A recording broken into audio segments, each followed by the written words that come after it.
CPSA and Macro webinar, brought to you by Avis and Budget. Today's webinar will be hosted by Dan Radu, and he will present on Tools to Help You Sell More Faster, the 2019 Sales Stack. Just the next slide there, Dan. A little bit more on today's sponsor, Avis and Budget. CPSA members can enjoy a special negotiated rate for business when renting with either Avis or Budget. Plus, great leisure rates are also available when it's time for you to take that well-deserved vacation. Enroll today with a complimentary membership in Avis Preferred or Budget Fast Break to save time by skipping the counter, paperwork, and going straight to your car, as well as gain access to exclusive offers. In addition, Aeroplan members can earn Aeroplan miles at participating Avis or Budget locations worldwide. Air Miles collectors can get Air Miles reward miles at participating Budget locations in Canada and the US. Be sure to download the Avis app for an even simpler experience. With the app, you can make updates to your reservation, choose your car at pickup, find gas stations nearby, and so much more. See avis.ca/CPSA or budget.ca/CPSA for more details. Next slide there. Your host today is Dan Radu, president at Macro. At Macro, Dan helps B2B marketers become more data-driven to achieve better results from their sales, marketing technologies, and CRM investment. His sharp vision for the future of the industry, combined with his passion for technology, are what drive his desire to help his clients' businesses succeed. Dan is a student of Sandler's training mastery class and an experienced speaker and community organizer presenting on topics such as B2B marketing technology, process improvement, and marketing in general. Just a few housekeeping rules for today, everyone. Please note that you've been placed on mute for the duration of this webinar, but you can ask any questions using the question or chat function using your GoToWebinar dashboard. Now, without further ado, I'll hand it over to Dan to start. Thank you, everyone. Good morning, everyone. First of all, thank you for taking the time from your busy schedule to join us and learn about top sales tech to help you sell more. What we're going to be talking today is how to leverage some of the best sales technologies, if there's such thing, to be better at prospecting the right leads, nurturing relationships until leads are ready to buy, stay on track with your sales activities, and effectively close sales opportunities. Without further ado, I'm going to get started with a bit of context and the famous SalesTech Landscape. Nicholas Dechowski, a former decade-long CMO who now runs CrackCube Consulting, is producing the famous SalesTech Landscape yearly. Few quick facts. In 2018, the landscape had over 830 vendors, which are split into 38 categories. And that's 15% surge from 2017. At the moment, this webinar is being recorded. We are waiting eagerly for the release of the 2019 SalesTech Landscape. Sales technologies are maturing into a very complex ecosystem. It's way beyond just customer relationship management now. In the marketing realm, the number of marketing technologies almost doubled year after year. And that fuels a lot of leads into sales technology. One of my main philosophies, which I always tell my clients, is technology shouldn't be something that impends you, sucks too much of your time, or blocks you from selling. Technology should be something that enables your sales process, that makes it easier for you to sell, and saves you and your team the much valuable time you need. Today, we'll focus on a few tools which can make your life easy and will help you sell faster. Let me start with my favorite tools for prospecting, the LinkedIn Sales Navigator.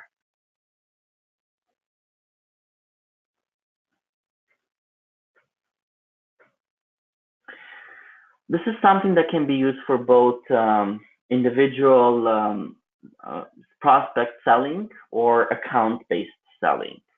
What I like is the ability to predefine my buying persona or account persona. What's important to me is their seniority level. I'm looking for director, VP, or C-level executives. I'm looking for the function that I work with in sales, marketing, and IT operations. I'm looking for how big the company is, the company size, and also where they're located and their industry. Most of our business is in across North America and UK as well. So this is the parameters that I've set up. So when I search for prospects, either for leads or account-based selling, I can just apply my sales preferences, and this will bring my filters automatically. Let's say I'm looking for decision makers in sales operations.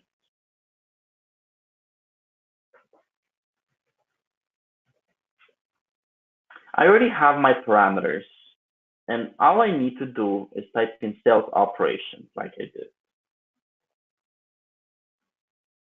I see I have over 160,000 results, so I'm just going to search.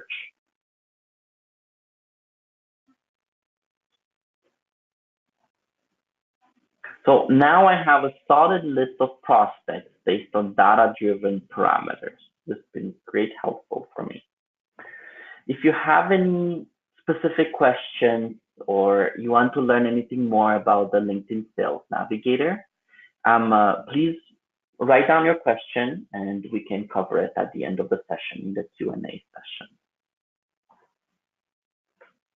The next solution I want to talk to you about is the idea of lead nurturing for leads that are not ready to buy yet. Not everybody you speak to is ready to buy. That's why the idea of lead nurturing is super important for you to both educate and stay top of mind. Let's say, for example, you're capturing leads at a demand generation event. Your marketing team has done a great job at putting together this event. You go there, you have engaging conversation, you have a list of this prospect. Using SalesLoft, here I'm able to schedule a sequence of nurturing emails and phone calls to provide the prospect with the relevant information on the topic they already expressed interest in. My favorite sequence of nurturing emails is to progress from initially helping them discover and quantify the pain they have to showing them how they can avoid that pain. Each nurture step doesn't need to be an email. What I have set up here is a notification to call my prospects and invite them to our client's product demo. This is a neat way I can confirm their attendance and gives them the opportunity to start a conversation with me if they have any other questions. This is something part of my sales activity and discipline. If you have any other questions about SalesLoft, if you want to learn more, again, please record your questions for the end of the Q&A session and I'll be happy to answer them. I do have a couple questions from some attendees here today. A couple of people are wondering the cost for LinkedIn Sales Navigator and SalesLoft. Are you aware of the cost? They for LinkedIn Sales Navigator, it's I pay just over $800 per year. I know that to the top of my head. Okay. And for SalesLoft, you can just find quickly their pricing on the website as well. Okay. If you go to salesloft.com. Perfect. Yeah. On a monthly basis, much like yourself, you'll need to know how many sales you need, more specifically of which type you need to achieve your annual target. In our work, we categorize this into keeping existing clients happy, attaining new clients, recapturing lost business opportunities, and expanding relationships into existing business. The Sandler Sales Accountability tools allow me to keep track of my activity towards achieving this monthly goal. I can do this by quickly tracking on my desktop or on my mobile all the activities by opportunity type that I need to do on a weekly basis. That way, I know if I'm heading towards my goal or further away. For example, when I sit down with my clients and I try to find additional ways to help them, I mark new opportunity conversation, part of my expanding strategy. The quota I've set for myself is to do 2 of them per week. And that gives me an overall score, which keeps me accountable on how on track I am with my accountability. Instead of hoping that I have a good year, I'm working towards a good year through the tracking of the system. This allows me to predict long before the year is over if I'm going to hit my goals.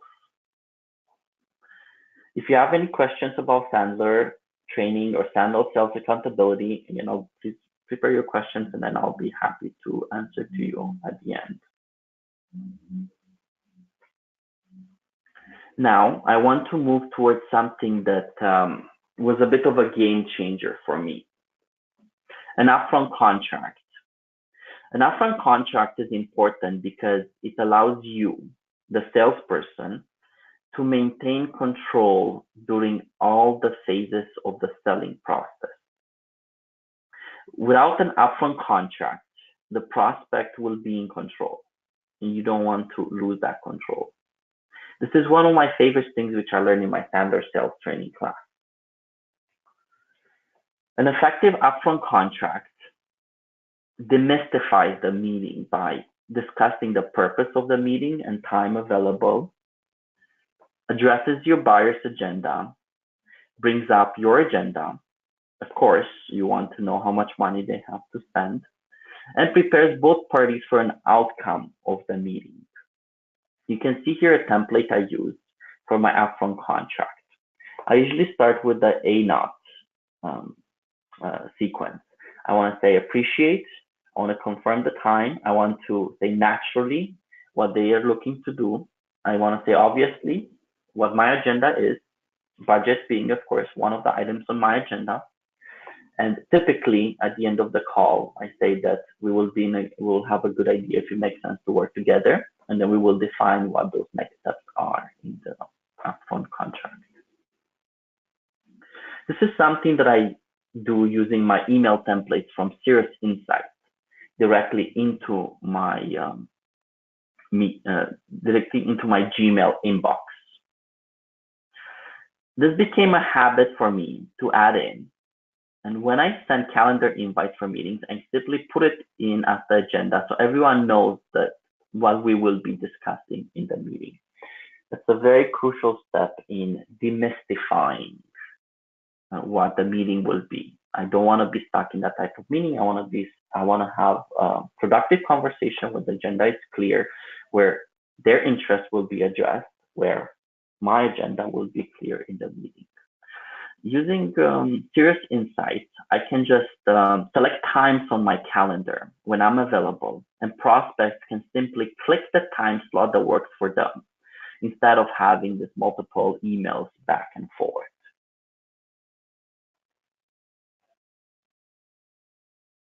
Dan, I have one question. Yeah. We have an audience member who is seeking a little bit of clarification. Are you able to describe the essential tools for a small business versus a larger sales team and elaborate on that? So Cirrus Insights is something that can be used in a small team. Like we are just around 15 people in our organization. So we're not a large company by any means. And all these tools that we can use, all these tools that I'm presenting work for a small medium company. And they also have enterprise capabilities as well. So in case you need multiple licenses, for example, in large sales teams, we have an extended organization with layers of management, directors, and VP of sales and marketing. And does Sandler SalesAccountability also have an enterprise and individual option? That's you can have multiple instances of the Sandler SalesAccountability tool, but there's no differentiator between what's enterprise and what's SME. Perfect. And how do you usually think about the ROI for each tool? What do you think the strongest kind of benefit for each tool is? Well, that's a very good question. When you have a new technology, the ROI can be in terms of money, of course, but it also can be in terms of time and efficiency.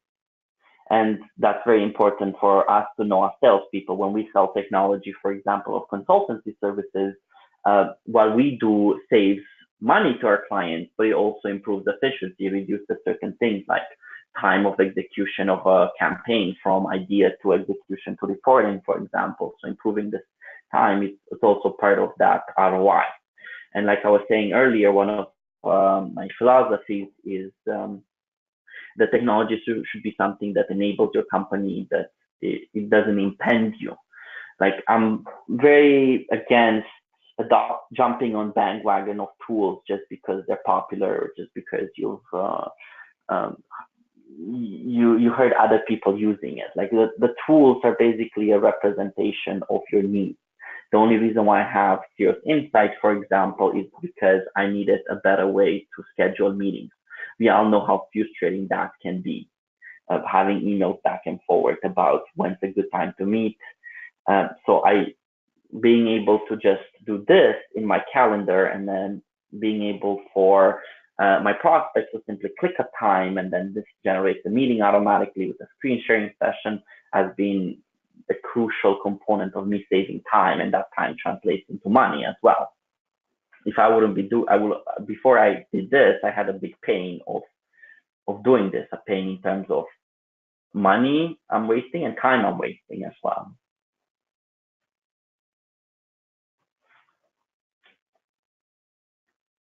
And I think that answers it. Thanks so much, Dan. And please continue asking any questions that you might have during the session. We're happy to answer after each tool. Thank you for your questions. Thank you. Yes, we can do like this. And another feature that saves me time in Cirrus Insight is the ability to both read or add people I talk to in my Salesforce CRM. I can quickly do that on the right-hand side of my Gmail inbox here. I see that both of us are talking. I'm scheduling a meeting with the Canadian Professional Sales Association. I have everybody in my Salesforce CRM. I can log emails. I can log calls. I can schedule meetings with them right away. So the CPSA knows how effective that process has been. We don't need to play a lot of tags back and forward. And this brings us into our fifth and final solution I wanted to talk to you about is the customer relationship management system. Any sales technology presentation wouldn't be completed without talking about CRM. My company is a Salesforce consultancy, among other services, so we use Salesforce. And here I'm going to jump into my Salesforce instance, and I have an example opportunity open. So here I'm working on an opportunity. I'm in the slick new Lightning interface. I'm able to track steps in a sales process. For example, I need to pass through a budget step. I need to talk to a solution proposal step until I get to close that opportunity. What I'm able to do over here is I'm tracking their objectives and the pain points which I'm solving with my project. In this particular case, this example is for finding account-based marketing piece of technologies to support their sales and marketing operations. And why they reached out to me in this case, the pain point is there's simply not enough time internally to do it. There's a lack of understanding what the different software vendors are. And they've already tried to do some research themselves. You all know how prospects usually they do their own research on the internet in the beginning, but they were not able to understand what's the difference between the prospects. So this way, I know very clearly that this is a pain that my project is solving for them. In this opportunity, I know it's a new business. I know it came from a primary campaign source. So this is some people I talked to at a webinar. Initial webinar, this was the acquisition. So if I'm doing a first touch acquisition model, I know that this webinar is what acquired this record that I'm speaking to. I'm also able to see here who is the right decision maker. I'm able to see that this particular record in my CRM is the decision maker. And I'm able to select different products from different price books. So in this case, the solution evaluation was at 3,500. I have a quantity of one. I'm also able to keep track of my contracts that I'm negotiating with them. Basically, the statement of work that I'm doing with them. If you've not switched to Salesforce Lightning, if you are a Salesforce customer and you're still using the classic version, I really encourage you to switch to Lightning. It's much more easier to find. It does make it easier for you to find your way around, and you have a much better smooth process for tracking leads to contact to opportunity process. If you have any questions about any of the tools, we'll be happy to answer you more, and especially I'm happy to talk to you after the webinar as well. Of the tools that I presented today, starting with the LinkedIn Sales Navigator, with SalesLoft, the Sandler SalesAccountability, the Cirrus Insights, and Salesforce CRM, are part of my arsenal of sales tech that enables my company to sell more efficiently.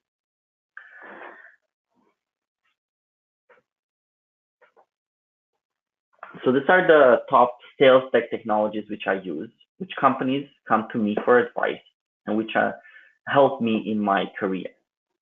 So now we're moving into the Q&A session at the end. So if you have any questions, now's the time to ask them, anything else. And you can do that, of course, using the question function of the GoToWebinar here. We do have a few questions that have come in, Dan. So the first one here is, can you share any data insights into how these tools are improving conversion or shortening the sales cycles? Should sales teams think about their cost savings so as to maybe improve the customer experience as well? Well, yes, what the customer experience has to be built upon your marketing data, your sales data, and your customer data. So whatever tools you use, you have to have the seamless information in all of them. Like, imagine how frustrating would be if if you see an ad that promised you something, then you talk to a salesperson. The salesperson is not even sure what the ad was saying. It doesn't know which campaign you came from. It doesn't know what promotion you're talking about. It confuses you with different price. It confuses you with, it tells you something that it throws you off.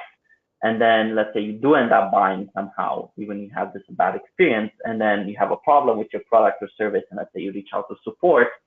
Imagine how frustrating is it if support doesn't even know which product you're tied into, what was promised you, what you've seen, what was your experience so far. So any type of technology that you use has to be something that is integrated, something that ties into your customer experience stack. Okay. A quick one here. Are there any free sales tools or trials that you can suggest for sales tech beginners? Most software as a service applications, similar to what I've showed you here, have trials.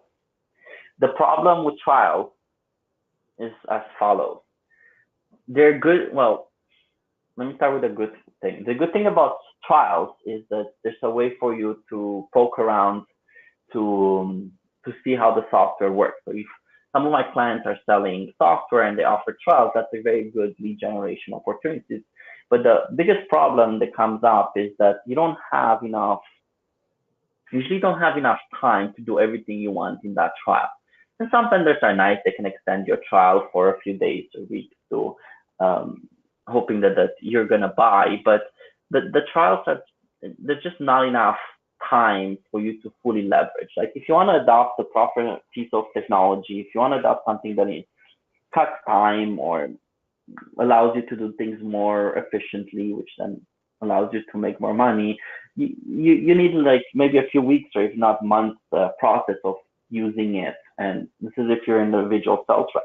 If you're running a team, you also need to think about how you're going to prepare to support the rollout, the training, the maintenance, and the process changes required. And that's the only way the technology will be successful and bring value with anything that has a free trial. Perfect. Just a specific question on SalesLoft here. How does SalesLoft differ as a nurturing tool? So SalesLoft is something that can redirect your data from CRM. So for example, if you use Salesforce CRM, you can have a button in Salesforce CRM that say launch this nurture of emails. So it's something more that is owned by sales as opposed to other areas of the business. If you have a nurturing tool that's used by marketing and marketing doesn't do nurturing for you, then you can look for using SalesLoft to build your cadence of nurtures. And that's something that you can do yourself quicker than just going through your marketing department. Perfect. Would you be able to do a short comparison over your tools that you've mentioned here versus something like HubSpot? Well, HubSpot is a marketing automation system, and we support clients who use the HubSpot as well. HubSpot offers you both nurturing capabilities and the CRM capabilities and customer support in one. So, for example, for a small medium company that doesn't want to invest in separate tools and they think the CRM that HubSpot is offering is good enough, they can buy both CRM and the marketing automation capabilities. So that way you have all-in-one system, so to speak. So that's an example of something that would work for a small, medium-sized company, right? If you're a large organization that has more data and more processes tied into your Salesforce CRM, then you will be looking for something that ties into your Salesforce CRM. See, a lot of these decisions, they're not, some of them are part technical decisions, some of them are part business decisions, some of them are part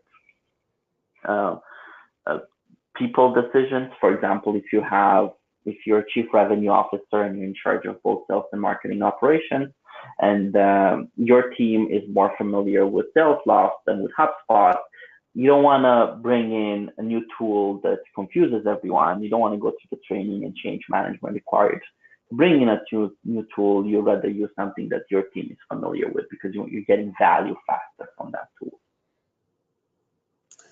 I think this next question is a really good one. Thank you for asking it.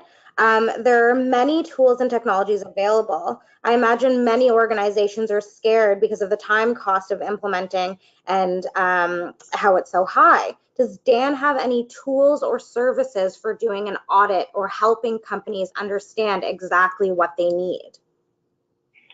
Yes, that is one of the things that the company does, that Macro do, like similar to the opportunity that I was sharing with you earlier. We have services for evaluating different solutions. And the way something like that works is, we don't want to just push something to you. We don't want to just push Salesforce for you or just push other solutions for you. We want to identify like what are the needs of your organization.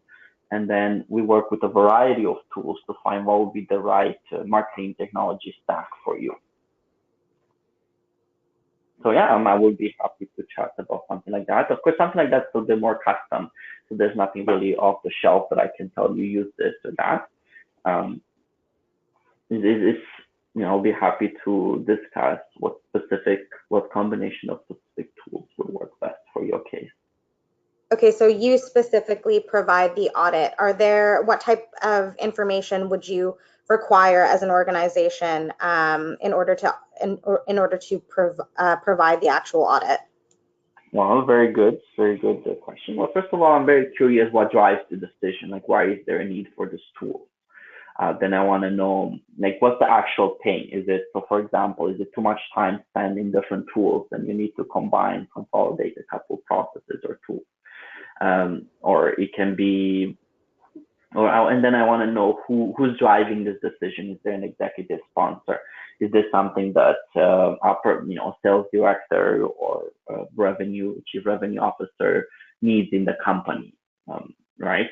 Of course, if you're an individual sales rep and you're trying to use your own tools, you can do that, but then your boss will always want you to use the tools that they're paying for, right? So that's the constant struggle. Then I want to understand more, like, what sales process do you have in place? And I want to understand how do you work with marketing, for example? How is your marketing organization aligned with your sales process? Do they enable you with any type of content that speaks to different stages in the buyer journey? So for example, if your prospects always have specific questions that they need answers to, is there a document that you can send them? Is there a blog post link that you can send them to answer those questions? So you don't have to write the same email over and over again. So this is the kind of things that I will be looking at. And then we will also be looking at what are some of the current technologies that you have. Do you have a customer relationship management system? And if so, how would that play? How would that integrate with other tools? What other tools are available to read data into that? And then we can propose, depending on your budget, depending on your level of complexity, what would be a good sales and marketing stack for you. Perfect. Thank you so much for answering that. We do have a few people asking if a list of these tools will be provided. As Dan mentioned at the beginning of the webinar today, we are still awaiting the 2019 sales stack. Dan, do you have any idea when that typically goes out within the year? It should be just next month launch. So I'm waiting eagerly for the next launch. Okay. And this is on the slide, you can see the 5 tools that we talked about today. Perfect. And in the meantime, yes, this webinar will be recorded and it will be housed within the CPSA Learning Hub. A link will be provided to each one of you after the webinar, so please hang tight. We do have some more questions here. Thank you so much for being so engaged today. A next one here, does Dan see elongated sales cycles due to prospects being overwhelmed with messages on LinkedIn or emails? How do these tools solve this? Well, in long sales cycles, you're dealing with multiple decision makers. You're also dealing with a lot of education that might need to happen. If it's true by selling, let's say, very complex technology and something that people need to be educating in, I think this is where something like nurturing comes in very handy. So for example, you have some initial conversations, you start mapping up your account. So for example, you look into your account, into the accounts that you're targeting. You see, do you have all the records? Do you have all the decision makers they need to speak to? Let's say you're selling something where you need to speak with a CFO, you need to speak with chief information officers. Do you have their contacts? Like, are you mapping the whole account? What level, how many conversations did you have with individual ones? Who's the supporter of your solution? Who's the detractor of your solution? And then you want to make sure that you stay top of mind with them as well. So SalesLoft, that having this sequence of emails, that could be part of your nurturing strategy. You can also look at doing retargeting ads as part of your nurture strategy. So for example, as they're doing their research and they disappear on you, and then they speak with 3 other vendors and they have put a big request for proposals out there. you want to make sure that that you constantly remind them at least your brand, and then you offer them a lot of content as well that supports them in their research. And this is where it's very important to work very closely with marketing.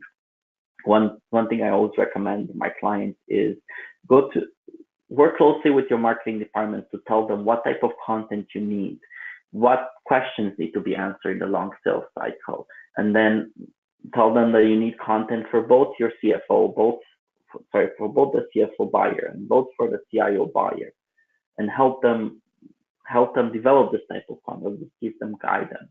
That's something that works very well with my clients. I think this might be a good segue to our next one.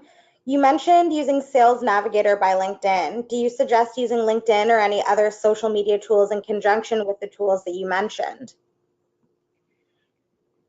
Deciding on your social media tools, it's depending what industry you're in, right?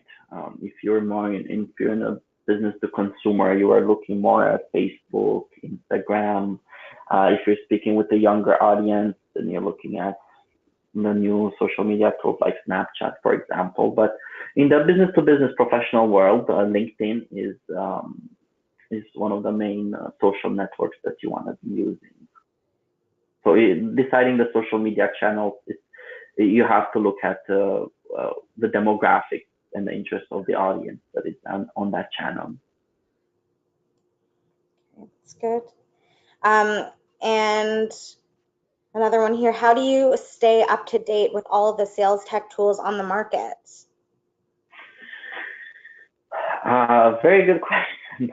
The landscape is increasing. A lot. Yes, we are quickly becoming very overall. I think it's very important to specialize in specific tools as well. And there's nobody who can tell you everything about all the tools, right? Because simply there's not enough time for anyone to be an expert in all of them, right?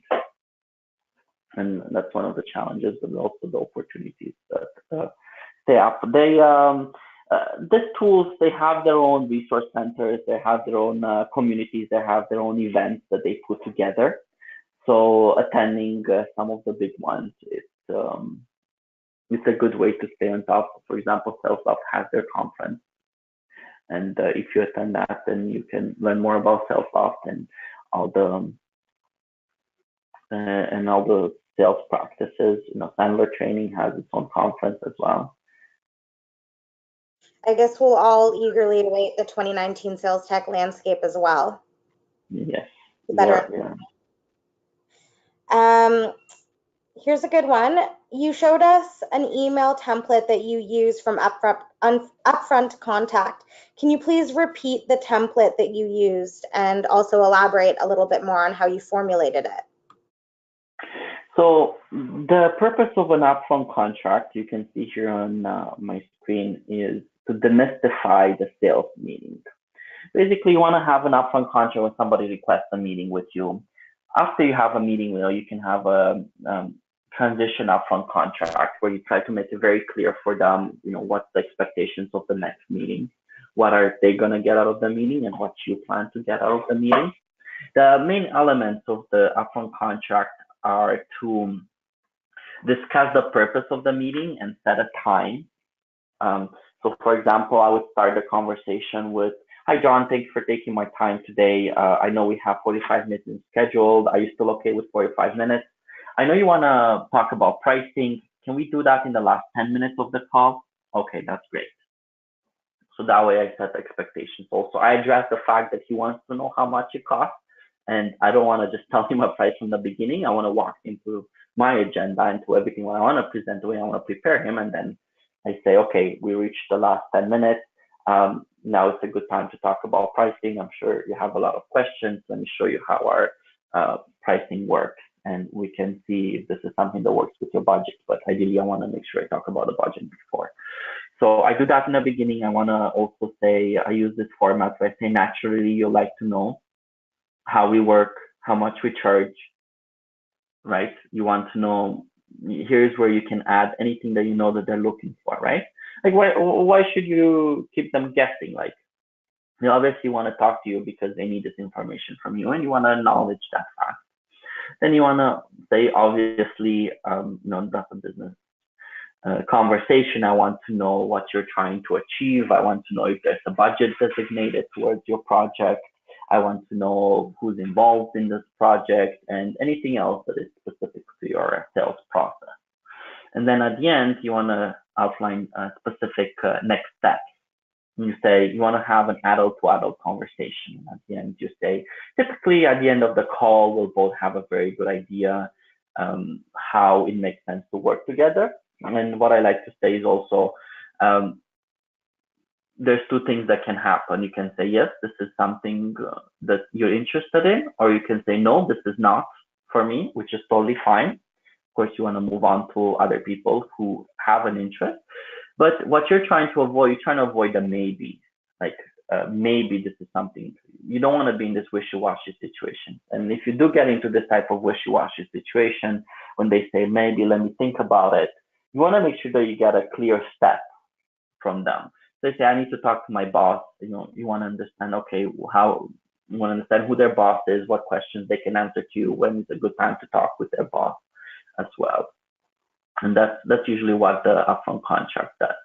So this really helps me when I set up this template, and then of course I can have them more customized to different solutions, different products, different consulting engagements that I do, or different stages in my sales process. I hope that's been a quick lesson on upfront contract. I think we have room for one more here. If a company was embarking on an account-based strategy or account-based sales and marketing, which tools are critical to start for this kind of approach? Maybe rank the top one or two to begin. Well, there's a SalesTech Landscape, and there's also an account-based marketing landscape as well. You can there's all the big research companies out there, so Gartner, Forrester, Cirrus Insights, Cirrus Decisions. I mean, they provide an evaluation of the account-based marketing, account selling ecosystem as well. You can look, for example, the basic things that you can look into your CRM. You have to define, first of all, what is the target account. And then once you define what's the target account, you want to understand who are the people you want to speak to in your target account. You can look at similar lookalike accounts to your existing customers. There's various tools that you can use to do this. Salesforce, there's Engagio, there's different processes for matching new prospects that come into your existing accounts and identify them if they're part of your target accounts or not. Perfect. One more snuck in here, and I think it's a good one to ask. Does Dan think any of these tools are appropriate for non-SaaS selling? This is coming from someone who's in sponsorship sales. They can be adjusted. I mean, they're just solutions to different problems. Some of this can be adjusted to different type of sales, and even to sponsorships. Like I've customized Salesforce CRM for different use cases. For bringing in sponsorships, it's still a sales process, right? You still have to talk to companies, you still have to talk to people at companies. I've customized Salesforce CRM for charities that need to raise money, right?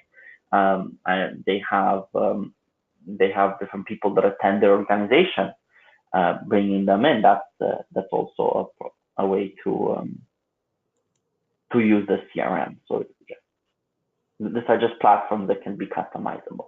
So they are all customizable. That's great. Thank you. Thank you so much, Dan. That was a very hefty and quality Q&A session, but I think that's all the questions that we've had for today. Thank you so much for answering them. Thank you. It's been a pleasure. Yeah, I'm very happy with the type of questions that I got, and I hope I provided very useful information. Of course, I'm happy to connect. Feel free to connect with me on LinkedIn, and I'm happy to answer any other questions that might come to mind. And thank you very much for organizing this webinar. Thank you for having me, and thank you, Avis and Budget, for sponsoring the webinar. Yes, of course. On behalf of the CPSA, Thank you so much to Dan for being such a big part of this webinar. I know a lot of people are going to be looking forward to the 2019 Sales Stack now, so thank you so much. And of course to Avis and Budget for sponsoring today. Thank you so much to everybody who's joined us. Please, if you have any questions, either connect with Dan on LinkedIn if there are any specific questions for him, or feel free to email us at salessuccess@cpsa.com. Again, that's salessuccess@cpsa.com. And just to let everyone know and to remind everyone, this session has been recorded and will be sent out to all attendees by end of week. So thank you so much for joining today, everybody, and thanks so much, Dan. Thank you, everyone. Have a productive day. Take care, everyone. Bye.